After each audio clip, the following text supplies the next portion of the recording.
बोली स्वाय दोस्तों, मैं आपके सामने लाया हूँ आज मिथुन राशि में शनि के गोचर का फल, जो कि ये सीरीज जो चल रही है, पहले मेष फिर वृष अब मिथुन की है। दोस्तों, आने वाले समय में 29 मार्च 2025 को जो शनि गोचर करेगा मीन राशि में, हम उसका फल कहने जा रहे हैं।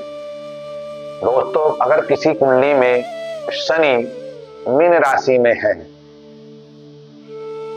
मिथुन राशि के जातकों के लिए, तो वो समझ लीजिए बड़ा ही उत्तम, बड़ा ही श्रेष्ठ होगा, बड़ा ही लाभकारक उसके लिए होने जा रहा है। अभी तक का जो समय इनके लिए रहा है, कहीं ना कहीं बड़ा स्ट्रगल भरा, काम को लेकर के दिक्कतें, परेशानी, फाइनेंशियली क्राइसिस, घर परिवार में दिक्कतें पैदा होना, बने बनाए लास्ट मोमेंट पर जाकर के काम का बिगड़ना, एवं मकान, दुकान, जमीन जायदाद संबंधी भी दिक्कत हो रही है। लेकिन जातकों, जो मिथुन राशि वाले जातक हुआ करते हैं मित्रों, ये बड़े ही ज्ञानवान, बड़े धनवान, बड़े स्वाभिमानी, उदार हृदय, परोपकारी और शास्त्रज्ञ हुआ करते हैं, गणितज्ञ हुआ करते हैं, बड़े मल्टी टैलेंटेड, ज्ञानवान, सुंदर सुशील, ज्योतिर्विद, एवं ऐसे जातक स्त्रियों से बड़ा प्रेम करने वाले, ऐसे जातक अगर कोई स्त्री है तो पुरुषों से प्रेम करने वाली हुआ करती है।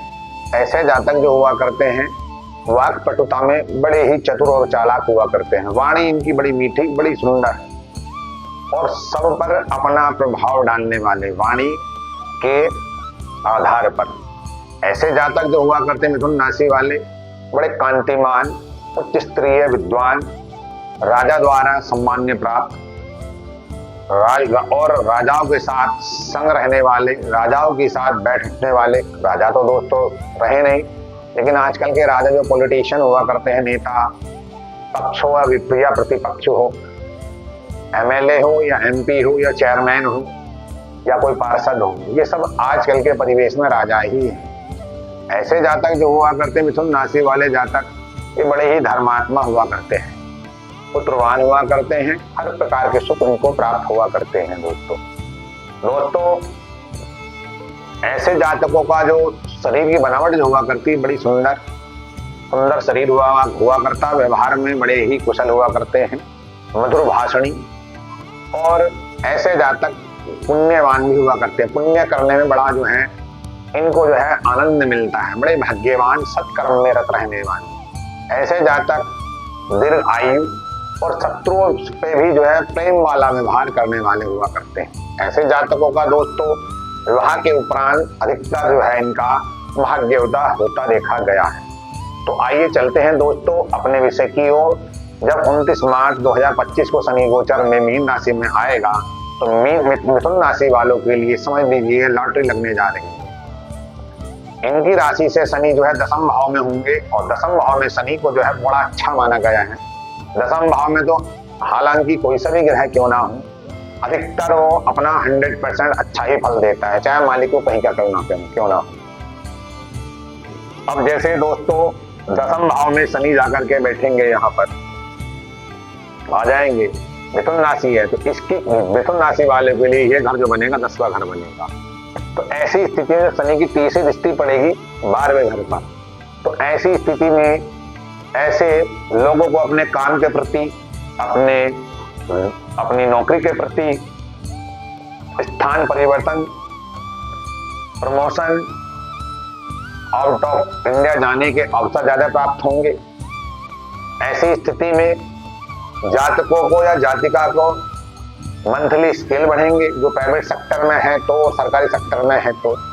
जो व्यापार कर रहे हैं वो बाहर जाकर के अपना व्यापार करेंगे, शनि से जुड़ा हुआ, जैसे कि स्टील, आयरन, इस तरह का कंस्ट्रक्शन का, जो मतलब शनि से जुड़े व्यापार हुआ करते हैं, इस तरह का व्यापार करेंगे बाहर जाकर भी, तो उनको भी जो है लाभ मिलेगा। हो सकता है कि जैसे कि राहु भी इस टाइम पे यहाँ पर ही रहेगा, और बुध भी और शुक्र भी, ये तीनों चारों ग्रह यहाँ पर ही रहेंगे।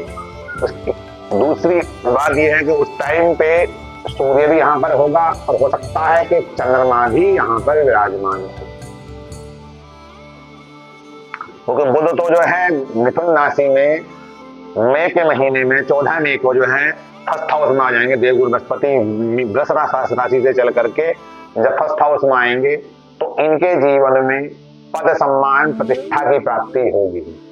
बड़े बड़े लोगों के संबंध में टच में आएंगे। अभी तक जो इनके जीवन में काम नहीं हो पा रहे थे वो सारे काम होंगे। जो बीमारी इन्होंने घेर रखा था इनको मिथुन राशि वाले जातकों या जातिका को, उस दुख बीमारी से जो है बाहर निकल कर आएंगे। आने वाले समय में कोई धार्मिक कार्य करेंगे।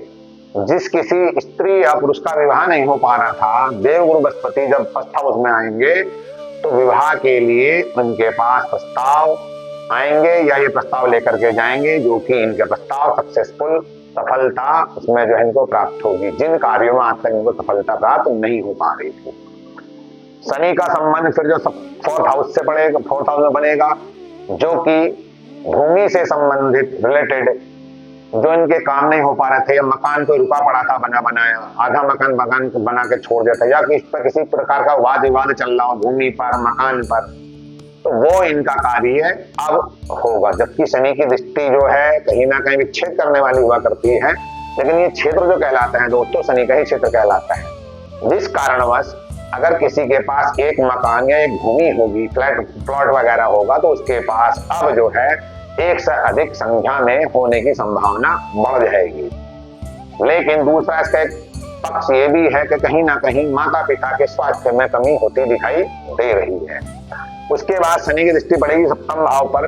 जब शनि की सप्तम भाव दृष्टि पड़ेगी और गुरु फर्स्ट हाउस में होगा, तो कहीं ना कहीं शनि की दृष्टि का प्रभाव जो है यहाँ पर जो है न्यूट्रल हो जाएगा। गुरु की दृष्टि का प्रभाव जो होगा वो अपना काम ज्यादा करेगा, क्योंकि गुरु की दृष्टि में जो होता है दोस्तों वो अमृत हुआ करता है। वो जहां जहां देखेंगे वह भाव वह क्षेत्र उस व्यक्ति के लिए, उस जातक के लिए, उस जातिका के लिए बहुत ही बढ़िया फल देने के लिए तैयार रहता है, जो कि गुरु का काम हुआ करता है। माता पिता के लिए तो चाहे कोई उसकी औलाद कैसी भी क्यों ना हो, लेकिन वो चाहे गलती ही क्यों ना हो, लेकिन माता पिता फिर भी जो है अपनी औलाद के लिए हमेशा तत्पर तन मन धन से रहते हैं। जिस कारण इनके जीवन में आने वाले समय में जो मिथुन राशि वाले जातक हैं, इनकी लॉटरी लगने जा रही है 29 मार्च 2025 के बाद।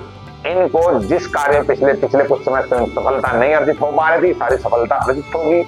व्यापार दृष्टिकोण से अगर देखा जाए तो व्यापार भी इनका बहुत बढ़िया होने जा रहा है। व्यापार शिक्षा से संबंधित, डिक्शनरी से संबंधित, कंस्ट्रक्शन से संबंधित, ट्रेडिंग से संबंधित, हार्डवेयर से संबंधित एवं कागज से संबंधित अगर कोई व्यापार कर रहे थे या करने की सोच रहे थे, तो इनका व्यापार आने वाले 29 मार्च के बाद बड़े लेवल पर बनता चला जाएगा। दोस्तों मेरा वीडियो अगर आपको पसंद आया हो तो इसको लाइक करें, सब्सक्राइब करें, दोस्तों में शेयर करें। दोस्तों अगर कोई ज्यादा दिक्कत परेशानी हो रही तो इसके उपाय के लिए केवल इतना है कि माँ गौरी की, माँ दुर्गा की आराधना करें और भगवान भोलेनाथ की आराधना करें, जिसके करने से शनि के प्रभाव में ऑलरेडी वैसे भी कमी होगी। दसम भाव का शनि तो वैसा बढ़िया होता ही है, लेकिन जब आप माँ गौरी की और भोलेनाथ की शरण में रहोगे तो ग्रह का प्रभाव आपके ऊपर कम पड़ेगा और कहीं ना कहीं माँ गौरी की और भोलेनाथ की कृपा से आपकी समस्त मनोकामनाएं, इच्छाएं पूर्ण होगी। ओम नमः गौरी शिवाय।